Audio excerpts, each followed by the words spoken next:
ఇషిక షాక్లో కళ్ళు పెద్దవిగా చేసుకుంటూ కారు నుండి దిగి తన గుండె గట్టిగా కొట్టుకుంటూ చెమటలు కారుతూ సారీ సార్, నా వల్లే ఇదంతా జరిగింది అని భయంగా అంటుంది. అశోక్ ఆమె వైపు తిరిగి చిరాకుతో యు ఆర్ ఏ మ్యాడ్ ఇష్క, నీకు తెలీదా ఇది ఎంత డేంజరస్ సిచ్యువేషన్ అని అరుస్తాడు. ఇంత రాత్రి రోడ్డు మధ్యలో ఇలాగే నడుచుకుంటూ వస్తావా?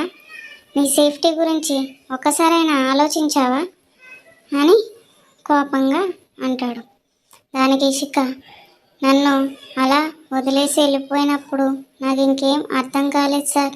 దానికి అశోక్ తమరు ఫోజ్ కొట్టారుగా అని కోపంగా చూస్తూ ఆమె దగ్గరకు వచ్చి నిన్ను వదిలేయలేదే, నీ వెనకే ఉన్నా, లేదంటే నువ్వు ప్రమాదంలోనే ఉండగానే రావడానికి నేనేమైనా దేవుణ్ణా? ఇషిక తల తిప్పకుండా వింటుంది. ఇషిక ఇంకా ఆలోచనలో మునిగిపోయి అక్కడే నిలబడి ఉండిపోతుంది. దూరంలో అశోక్ కార్లైట్లు ఆమె ముఖంపై పడతాయి. హారన్ని గట్టిగా కొడతాడు. హే ఎక్కు అని కిటికీ తెరిచి గట్టిగా అంటాడు. ఇషిక ఒక్కసారిగా గాబరాగా తిరిగి చూస్తుంది. అశోక్ ముఖంలో చిరాకు. ఇషిక మౌనంగా అడుగులు వేసి కార్ దగ్గరికి వచ్చి తలుపు తీసి లోపల కూర్చుంటుంది. అశోక్ ఒక్క మాట కూడా మాట్లాడకుండా కార్ స్టార్ట్ చేస్తాడు. స్టీరింగ్ పట్టుకున్న అతని చేతులు బిగుసుకుని ఉంటాయి. అశోక్ కొంత దూరం డ్రైవ్ చేస్తూ ఒక చిన్న రోడ్ సైడ్ రెస్టారెంట్ దగ్గర కారు ఆపుతాడు. వర్షం కొద్దిగా తగ్గిపోగా గాలి చల్లగా వీచుతుంది. అశోక్ కారు ఆపి డిన్నర్ చేద్దాం, ఇప్పటికే చాలా లేట్ అయిపోయింది. ఇషిక కాస్త అయోమయంలో అతన్ని చూస్తుంది. సార్ వద్దు, ఆలస్యమైపోతుంది. అసలే ఆశ్రమంలో మదర్ ఇప్పటికే నా గురించి ఆందోళన పడుతూ ఉంటారు అని ఇషిక అంటుంది. అశోక్ చిన్నగా నవ్వి ఆమె వైపు తిరిగి ఇప్పటికే లేట్ అయింది, ఏదో ఒకటి తిన్నాక వెళ్ళాలి అని సీరియస్గా చెప్పి ఆమె వైపు తిరిగి ఇషిక ఏం చెప్పాలో తెలియక తలదించుకొని సైలెంట్గా కూర్చుంటుంది. అశోక్ కార్ నుండి దిగి వద్దు అనడం ఆపి రా డిన్నర్ చేద్దాం. రెస్టారెంట్లో ఒక టేబుల్ దగ్గర ఇద్దరు కూర్చుంటారు. వెయిటర్ మెనూ ఇచ్చి వెళ్ళిపోతాడు. అశోక్ ఆలోచించకుండా ఫుడ్ ఆర్డర్ చేస్తాడు. ఒక వెజ్ ప్లాటర్, 2 కాఫీలు, ఒక సూప్. ఇషిక చాలాసేపు సైలెంట్గా చూస్తూ కూర్చొని అశోక్ వైపు నెమ్మదిగా చూస్తూ అంటుంది. సార్ ఒకసారి మీ ఫోన్ ఇస్తారా? ఆశ్రమం మదర్కి కాల్ చేసి చెప్తాను, నా ఫోన్ స్విచ్ ఆఫ్ అయింది. అశోక్ ఆ మాట విని కొద్దిసేపు ఆమె ముఖం వైపు చూస్తాడు. టేబుల్ మీద ఫోన్ స్లైడ్ చెక్ చేస్తూ చెప్తాడు, ఇదిగో ఇషిక. తల వంచి ఫోన్ తీసుకుని మదర్ నెంబర్ డయల్ చేస్తుంది. అవతల నుండి మదర్ ఇషిక ఎక్కడున్నావమ్మా, చాలా లేట్ అయింది, ఇంకా రాలేదేంటి అంటారు.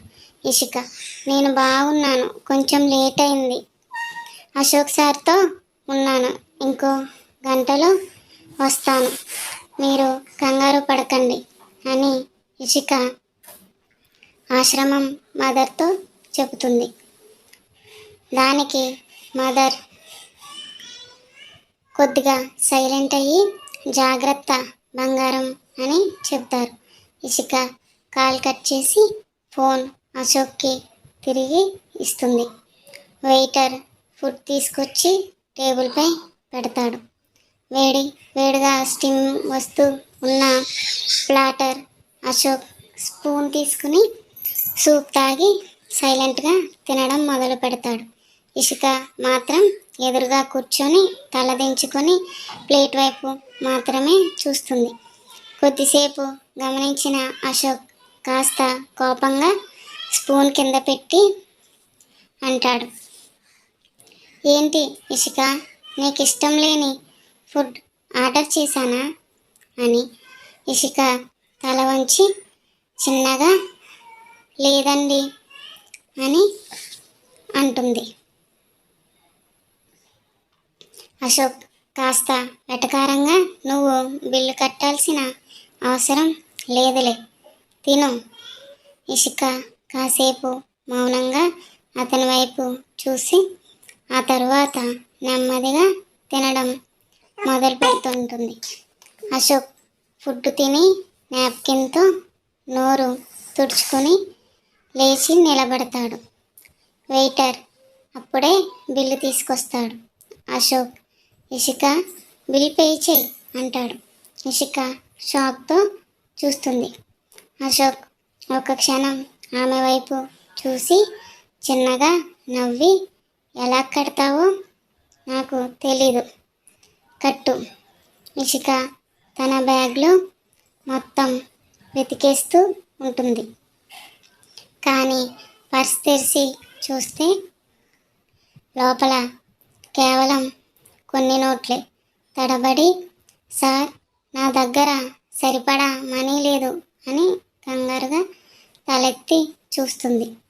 అశోక్ తన కార్డు తీసి వెయిటర్కి ఇస్తూ చెబుతాడు, బిల్ కట్టేసి ఫాస్ట్గా తీసుకురా. ఇషిక లోపల సైకో అని తిట్టుకుంటూ సైలెంట్గా నిలబడి ఉంటుంది. అశోక్ కార్ డ్రైవ్ చేస్తూ నెమ్మదిగా ముందుకు సాగుతారు. ఇషిక పక్క సీట్లో కూర్చొని గాలికి బయటకి చూస్తూ కొంతసేపటికి అలసట వల్ల ఆమె కళ్ళు మూసుకుపోతాయి. తల కిటికీ వైపు వంపుకు నిద్రపోతుంది. అశోక్ ఒక్క క్షణం ఆమె వైపు చూస్తాడు. తడిచిన వెంట్రుకలు చెంపకు అంటుకుపోయింది. అతని పెదవులపై స్వల్పమైన నవ్వు పడుతుంది.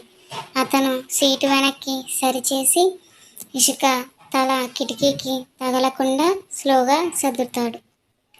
ఆమె ముఖం వైపు చూస్తూ చిన్ని నవ్వు నవ్వుతాడు. అనుకోకుండా అశోక్ చూపు కిందకి వస్తుంది. ఆమె వేసుకున్న టాప్ కొంచెం పైకి వెళ్ళి లైట్ బేబీ పింక్ మరియు వైట్ కలర్లో ఉన్న నడుము స్పష్టంగా కనిపిస్తుంది. తన చిన్ని నాజుకైన ఫిగర్ కలర్స్ మెల్లగా కాంతిలో మెరుస్తున్నాయి. అశోక్ చాలాసేపు తన నడుము చూస్తూ తర్వాత తన అందమైన పెదవులను చూసి లోపల ఎంత అందంగా ఉన్నావే, సో సెక్సీ అని అనుకుంటూ గట్టిగా ఊపిరి తీసుకొని కాస్త కష్టపడుతూ తన చూపు ఇషిక నుంచి తిప్పి లోపల కలిగిన ఉత్కంఠను నియంత్రించడానికి ప్రయత్నిస్తూ రోడ్డుపై మాత్రమే దృష్టి పెట్టి ముందుకు వెళ్తాడు. కొంతసేపటికి రోడ్డు వైపు ఆశ్రమ్ బోర్డ్ కనిపిస్తుంది. అశోక్ ఆ క్షణంలో ఇసుక వైపు తిరిగి చూస్తాడు. ఆమె సీట్లో చిన్న బుజ్జి కుక్క పిల్లల సౌమ్యంగా పడుకుంటుంది.